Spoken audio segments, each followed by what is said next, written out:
할렐루야. 이 성탄절날 아기 예수 그리스도의 탄생을 기념하며 또한 예배하러 교회에 나오신 우리 모든 거룩한 주의 백성을 하나님께서 마음껏 축복하시기를 원합니다. 영어로는 God bless you 그걸 넣고 싶습니다. 제가 오늘 바킹랏으로 들어오면서 깨달은 것은 I knew as I was driving in today, I was stressed out. Are you enjoying Christmas? Are you enjoying Christmas Eve yesterday? Were you enjoying it yesterday? 네, 저는 오늘 이렇게 들어오면서 생각한 것이 그렇구나. 우리 목사님들께서 크리스마스 날 설교하고 하실 때 그것을 완전히 이렇게 즐기지는 못하셨겠구나. 또 오늘 아름다운 찬양으로 많이 연습하시고 준비하시고 밖에서 또 주방에서 이 모든 사람들의 희생과 헌신으로 오늘 우리가 이 자리에 왔음을 고백하고 많은 분들께 감사를 드립니다. 저희는 지금 요한복음을 보고 있습니다. Now we've been studying the book of John together every Sunday. And as you know, book of John does not start with the incarnation story, Bethlehem story, manger story, none of that. 요한복음은 아기 예수의 탄생으로 시작하지 않습니다. 처음 두 복음서는 그렇고 마가복음은 조금 다르고 우리가 아는 대로 요한복음은 there's no baby Jesus story. One thing you need to know is that in John 19, as Jesus was hanging on the cross, 예수님께서 십자가에 달려 계시면서 요한에게 자기 어머니를 부탁하지 않습니까? 여기 너희 어머니가 있다. 네 어머니라. 그러니까 그날부터 요한이 마리아를 집으로 모시고 갑니다. So think about what John did. If you were John, what would you do if you have mother of Jesus in your house? If I were John, I'll be talking about Jesus and asking a lot of questions. 마리아를 모시고 살았던 요한은 얼마나 많은 이야기를 들었겠습니까? 궁금해해서 또 물어봤을 수도 있겠습니다. Things that nobody knew. The secrets that is hidden only between John and mother of Jesus, Mary. All that they talked about, none of that is revealed to us. 우리가 아무것도 가진 것이 없습니다. Gospel of John was written in AD 90 to 95. 요한복음은 90년에서 95년도, AD 90에서 95년도 사이에 쓰여졌다고 우리가 알고 있습니다. When was Jesus on earth? Around AD 30 to 33. So as John is writing this Gospel of John, he is reaching back into the time when he was young, about 60 years ago. 지금 요한이 이 요한복음을 쓸 때는요, 약 60여 년 전의 이야기를 쓰고 있는 겁니다. So he had an ample time to think about who Christ was and is and will be.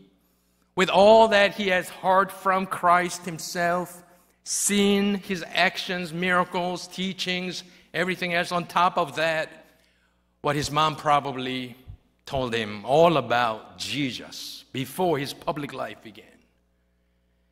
그래서 60년 동안 요한이 얼마나 많은 묵상과 생각을 했겠습니까? 그리고 나서 펜을 듭니다. And now as he is writing, he decided to write about Jesus' life and his ministry. The very first words, the verse, he writes in this way. Not baby Jesus, not Bethlehem, not the manger, but this is what he says. After 60 years of meditation upon Christ's life, in the beginning was the Word. In the beginning, mimicking and echoing Genesis 1:1. In the beginning was the Logos. And the Word was with God, so it is distinct from God. But at the same time, he says, and the Word was God. In this simple verse, we have the doctrine of the Trinity. 그렇게 60년을 묵상하고 요한이 펜을 들고 썼던 첫 마디는 태초에 말씀이 계시니라. 이 말씀이 하나님과 함께 계셨고 그리고 이 말씀은 곧 하나님이시니라 라는 말로 요한은 예수 그리스도를 묵상했던 것을 펼쳐가기 시작합니다. 그리고 나서 오늘 읽은 14절 That was verse 1. But today's verse it says that Word who was with God and who was God and He now, the Word, became flesh. In the beginning was the Word was with God, the Word was God, and the Word became flesh, so God became flesh. That's what John is saying. 말씀이 하나님이셨는데 그 말씀이 육신이 되었으니 하나님이 육신이 된 것이지요. So that phrase, the Word became flesh, is equivalent to the famous Luke 2:7. 누가복음 2장 7절과 똑같은 말입니다.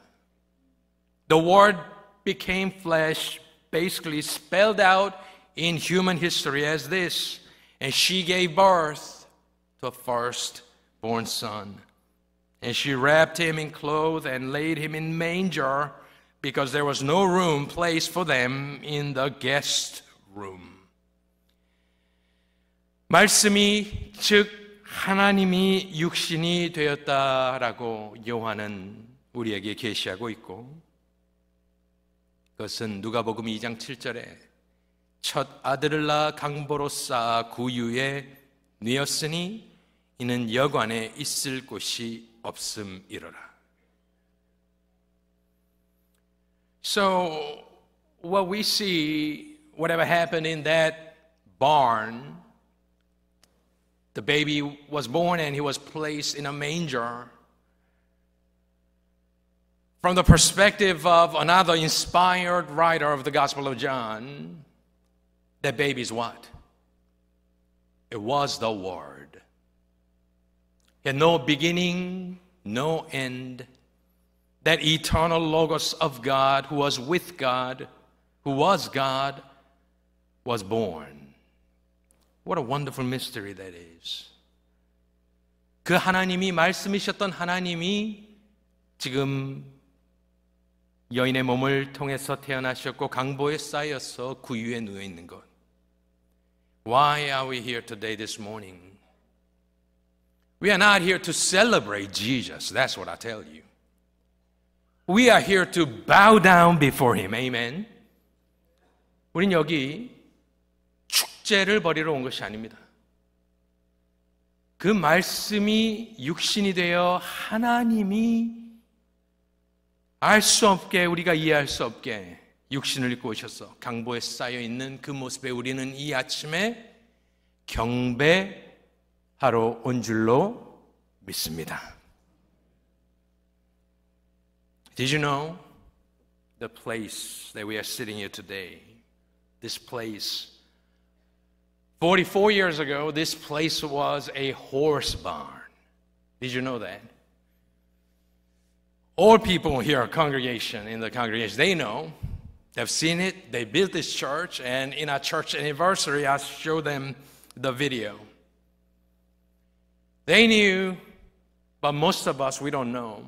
But 43 years ago, this place was a barn, just meadow, and there was a horse barn. And what the witnesses said about that is that it stank. That's what they said. 그때 여기에 마사가 있었다고 하고 냄새가 났었다라고 증언하고 계시지 않습니까? So when Jesus is wrapped in a cloth and he is placed in a manger, what most of us do not understand is the smell. We can't smell that off of a page. Modern people, you and I, we don't ride horses every day. So we don't smell that. So think about that. The Word who was with God, who was God, who became flesh, was wrapped now in a human cloth, put in a trough or manger, and the baby, I don't know if he was able to smell it, but what he had left behind in heaven was spotless, clean, smellless throne of God that he left behind to become one of us, yet without sin. Do you believe?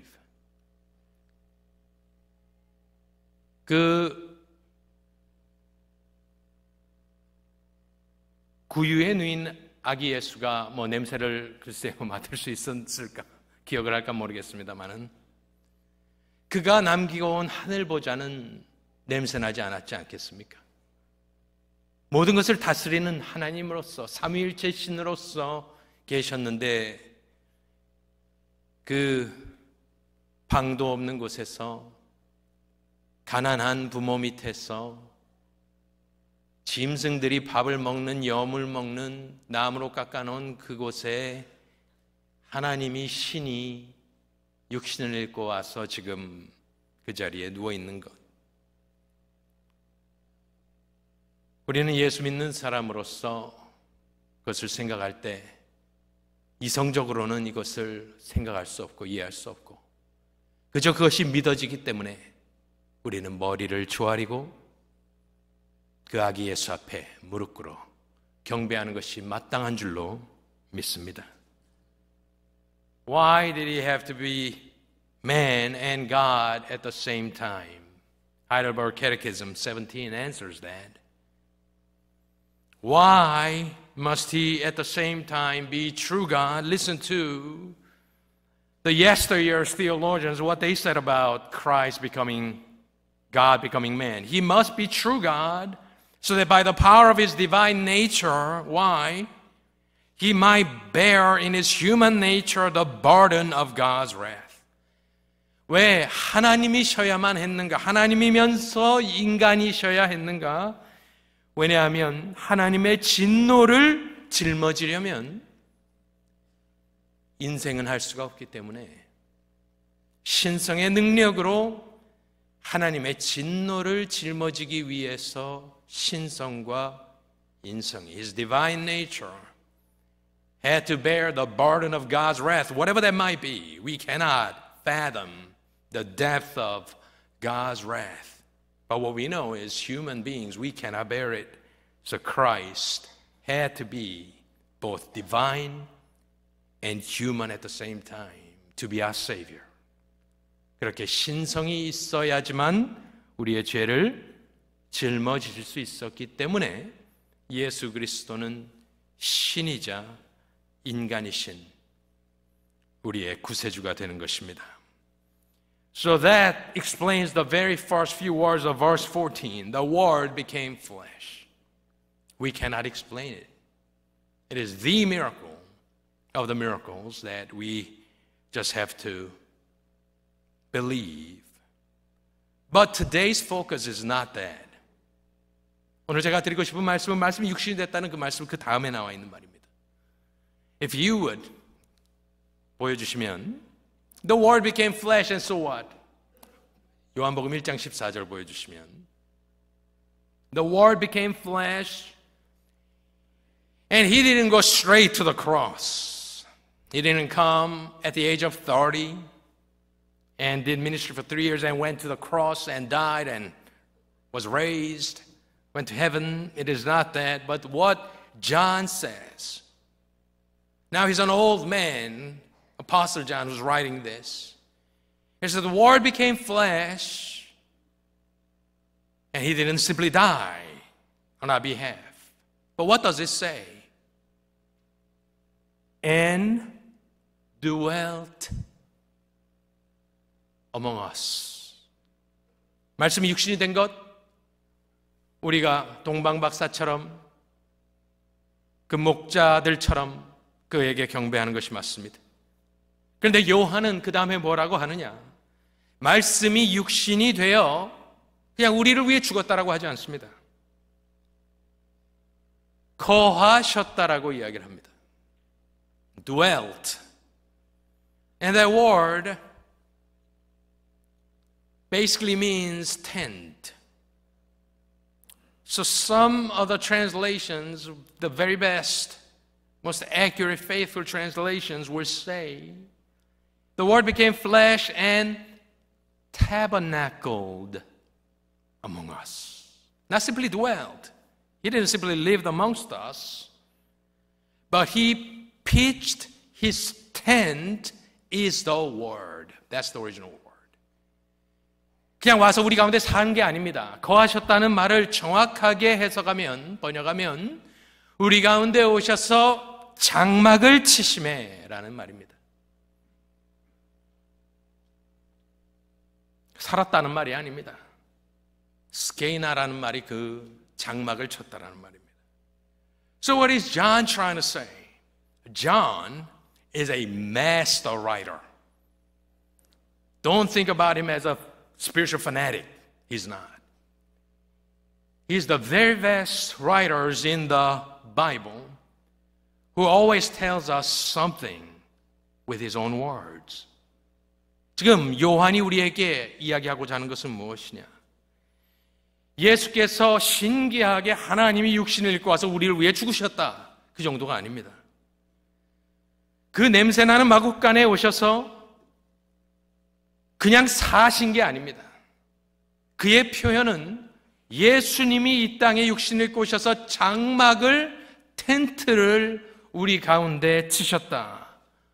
이것은 당연히 어디로 들어가는 겁니까? 무엇을 이야기하고 있는 것입니까? 엑소더스를 이야기하고 있는, 출애굽기의 그 장면을 이야기하고 있는 것입니다. Tabernacle. Where do we see that? In the book of Exodus. What is tabernacle? Tabernacle is basically a big tent where God resides. That's where God is. So if you look at some of the images, you could try to find it on the internet. How did they camp? 12 tribes. There were 3, 3, 3, 3, east, west, north, and south, 3 tribes each. And in the middle of that encampment lies the tabernacle. 장막은, 여호와의 장막은 중간에 있었고 3지파씩 나눠서 동서남북으로 그 장막을 향하여 그들은 살았고 이동하였습니다. So the tabernacle basically is a mobile place, dwelling place of God, used by God. So whenever the pillar of cloud stands up, it goes up, they have to pack stuff up. Or whenever the clouds goes up, they have to, whatever that they were doing, they have to start packing. Can you imagine that kind of life? You're doing your own thing and pillar goes up, guess what you have to do? You have to pack your stuff every time and set out. Such was the way that God dwelt among the Israelites for 40 years in the desert. So the tabernacle was central to Israel's worship and their life, and is the focal point of God's presence during their wilderness journey. 그렇지 않습니까? 이 장막은 이스라엘 민족이 광야 생활하는 그 상황에 항상 그들의 삶의 중심이 되어야만 했습니다. 뿌리 내릴 새가 없습니다. 양을 치다가도 구름 기둥이 딱 올라가면 어떻게 해야 됩니까? 빨리 돌아와서 짐을 싸야 합니다. 하나님이 가시는 곳으로 따라가야 합니다. 마치 우리처럼 말이죠. 이곳이 우리의 집이 아니기 때문입니다. So God, resided in that big tent called tabernacle, mobile tent. At the same time, all Israelites, they were living in tents, small tents, spread out, north, south, 3 tribes each. But what was the difference? Tell me. What was the difference between God's tent and people's tents? Well, it was big, it was in the middle. There was a smaller 하나님의 장막 텐트와 이스라엘 민족의 텐트들과의 다른 점이 무엇입니까? 일단 하나님의 장막은 크죠. And there was one chief difference. What was that? The ark. 언약궤가 있었던 것이 다른 점입니다. 하나님도 장막, 사람들도 장막. 하나님의 장막은 큰 장막, 사람들의 장막은 작은 장막. 하지만 그 장막과 우리 장막에 다른 점이 있었다면 거기에는 성소가 있고 커튼이 있고 지성소가 있고 지성소 안에는 하나님의 언약궤가 있었던 것이 다른 점입니다. 그 언약궤가 있는 지성소는 모세도 못 들어갑니다. 그 위대한 모세, 하나님과 대면하여 알던 자였던 모세도 못 들어갑니다. 오직 대제사장만 피 묻히고 방울 달고 1년에 한 번 목숨 걸고 들어가는 곳. So chief difference between God's tent and your tent would be the presence of the ark, box. That was the most holy object in Israel's wandering and their journey. That's what separated God's tent and your tent. Now look at John 1:14 again. 요한복음 1장 14절을 다시 보여주시면 The Word became flesh and tabernacled among us. What does that mean now? It is not the tent. It is not the ark. But it is God who became flesh. And God pitched His tent among us. As holy as the ark was made by human hands. But now what we have in Christ Jesus is something much holier than the ark or the tabernacle or the Aaron's staff, holy bread, whatever it is. What we have in John 14 is not something that represents God or pointing toward the reality of God, but God Himself came to us and dwelt among us. So Jesus must be the most holy object, not object, the person, God who is among us. And who didn't simply come to save us, but He pitched His tent for 33 years, about 33 years, and who lived amongst sinful people. You see, that's what the incarnation is all about. 언약궤가 아무리 거룩한다 한들, 아론의 쌍난 지팡이가 아무리 거룩하고 지성소가 아무리 거룩하다 한들 하나님에게 비하겠습니까? 그런데 오늘 이 말씀에서는 말씀이 육신을 입고 우리 가운데 장막을 치셨다라는 것은 그렇다면 이 예수는 도대체 누구란 말입니까? 하나님이란 말입니다. 맞습니다. 그런데 그것이 무슨 말입니까? 가장 거룩한 분이 우리에게 오셔서 죄악된 세상의 죄인들과 함께 섞여 살았다라는 말입니다. 그래서 요한은 그 다음에 또 뭐라고 합니까? Word became flesh, dwelt among us. 그러고 나서 그렇게 예수 그리스도께서 그 거룩하신 하나님이 육신을 입고 우리 가운데 장막을 치고 거하셨기 때문에 요한은 증언하기를 우리는 그 전에 우리가 그의 영광을 보았다라고 이야기를 합니다. So the question is this. At the end of the day, all of you are sitting here today. It's not enough for you to know or believe in the Word becoming flesh, or simply that Jesus was among us. We all know that. He pitched his tent. That's okay. But you have to go one step farther today on this Christmas day. Your belief and your faith has to say with John that we behold the glory of Christ today that was attested in the Bible today. 그래서 말씀이 육신이 되고 우리 가운데 거하셨다는 거에서까지만 믿는 것으로 안 되고 요한이 우리를 인바이트하는 것은 어떠한 신앙 고백까지 나와야 하느냐? 나도 오늘 예수 그리스도의 영광을 보았다라고 증언해야 될 줄로 믿습니다. 그것이 구원입니다. 말씀이 육신이 되었다, 신이 육신을 입고 왔다, 그건 다 신학 정도고요. 구원받은 백성의 고백은 나는 예수 그리스도의 영광을 성령의 감동으로 성경 말씀에 나와 있는 대로 나는 오늘 믿고 보게 되었다. 그리스도의 영광을 본 사람이 구원을 받는 것입니다. 머리로만 이해한 사람이 구원을 받는 것이 아니에요. So I am pleading with you, whoever you are, wherever you might be, that you should say that I behold His glory. Glory as of the only begotten from the Father, full of grace and truth.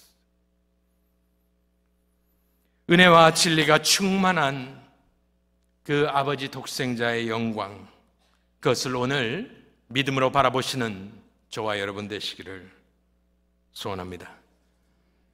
I'm not done. Just a few more things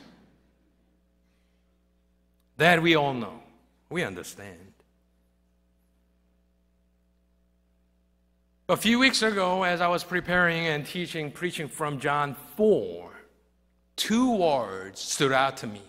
제가 언젠가 한번 사마리아를 떠날 때 한 번 더 돌아오겠다 말씀을 드렸었는데 오늘입니다. 말씀이 육신을 입고 와서 우리 가운데 텐트를 치고 장막을 치고 거하셨다. 거하셨다. 그냥 태어나자마자 십자가로 가버렸을 수도 있죠. 더러운 세상 빨리 살고 지나가야지 뭐하러 피곤하게 섞여 삽니까? 그런데 4장 40절 이하 보여주시면 사마리아인들 우리가 다 봤습니다. 수가성에서. 그런데 4장 40절 보십시오. 사마리아인들이 예수께 와서 자기들과 함께 유하시기를 청합니다. 그런데 거기서 저 단어였습니다. 이틀을 유하셨다. Samaritans came to Jesus and they were asking him to stay with them. Samaritans and the Jews, they didn't get along. There was a racism at its core of conflict. Samaritans was mixed blood and Jews wouldn't recognize that as God's people. So the strong racism was in between the Samaritans and the Jews, and Jesus was a Jewish rabbi, and in fact, he was the king of the Jews, remember, on the cross. He was the king of the Jews who was mocked as one, but it was true. So what's happening now is the king of the Jews is staying with the Samaritans that the Jews despised. But for how many days? You see that. Jesus just entered a city and a woman was converted. And the woman became an evangelist, went inside and told everybody about Jesus. So they came out and they heard Jesus and they were asking Jesus to stay. So Jesus basically, if I could translate that, Jesus pitched his tent in Samaria for 2 days. 그러니까 사마리아에서 안 그래도 지금 지체했지 않습니까? 디투어를 했어요. 그런데 사마리아인들이 이틀을 이유하시라 했을 때, 청했을 때 당신께서 이틀을 더 계십니다. 저는 저 말이 참 은혜가 됐습니다. 43절에 그 이야기를 쭉 하고 나서 요한은 또 적는데 뭐라고 적냐면 60년 전의 이야기를 기억하면서 자기가 그 자리에 있었던지 아니면 처음에 있었던 다른 사도들에게 들었던지 간에 또 적는 것은 이틀이 지남에 예수께서 거기를 떠나 갈릴리로 가셨다. Twice, John emphasizes that Jesus stayed for 2 days. Well, 2 days is not a whole lot of days, right? It's not like he stayed for 10 years. But what we know, 우리가 지난주에 배운 것은 뭐죠? 예수님은 하나님 아버지께서 보여주지 않는 것을 하지 않는 분입니다. 그러면 저 사마리아에서 이틀은 만세전에 하나님 아버지가 작정해 놓은 이틀입니다. 그리고 그 이틀은 웨이스트 되지 않고 이틀 동안에 수많은 사람들이 예수의 말씀을 듣고 믿게 되었던 것을 우리가 기억할 때에 저는 감동을 받았었습니다. You see, today the Word became flesh and dwelt among us. So Jesus stayed, pitched his tent in Samaria and stayed with them, among them for 2 full days. As a result of that, the entire town, if not the whole persons, there are people there. They all came to believe in Jesus Christ, which is their salvation. What I want to say today is this. Jesus came not only to save us, but to be with us forever. 제가 여러분에게 드리고 싶은 말씀은 예수님께서 우리를 구원만 하러 오신 것이 아니라 우리와 영원히 함께 사시기 위하여 오신 줄로 믿으시기 바랍니다.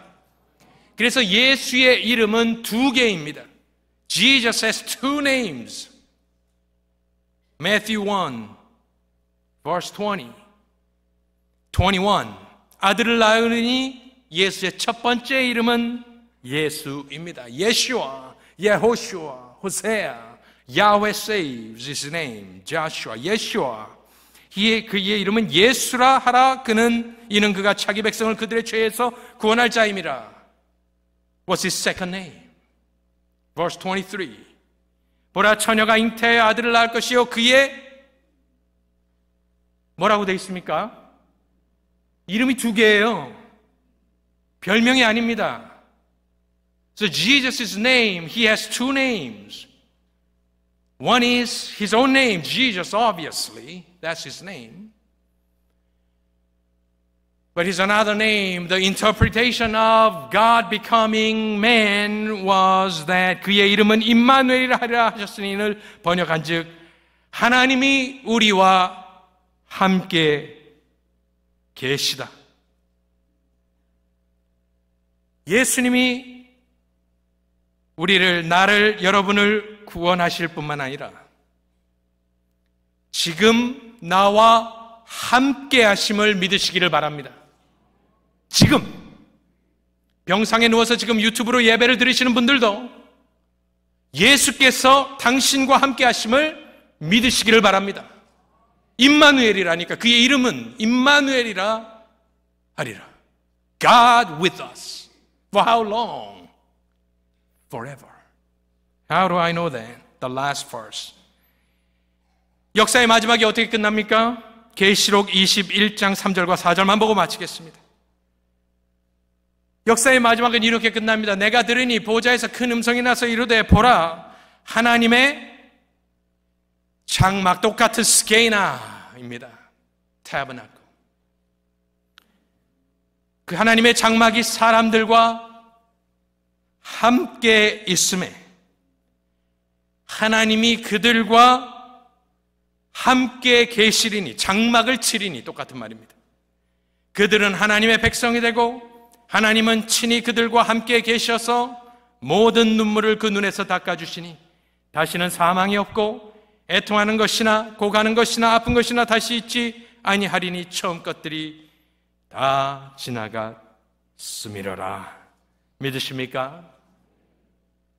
하나님의 계획은 구원하고 천국에 우리를 밀어넣고 문 닫고 끝나는 것이 아니었습니다. 처음부터 그가 육신을 입고 왔을 때 요한은 돌아보며 이야기했을 때 장막을 치고 우리와 함께 거하시는 선하시고 좋은 분이다. 구원해놓고 버리는 그러한 신이 아니라 구원한 이유가 같이 있기 위해서 구원한 것이다. 우리의 상황이 24년 12월 25일 여러분들 오늘 교회에서 떠나가시면 어디로 가십니까? Where's your home? To what are you going back after this? 누구는 집으로 가실 것이고 누구는 식사도 하실 것이고 오늘은 뭐 주일이 아니기 때문에 여러 가지 일을 할 것입니다. 하지만 기억하시기 바랍니다.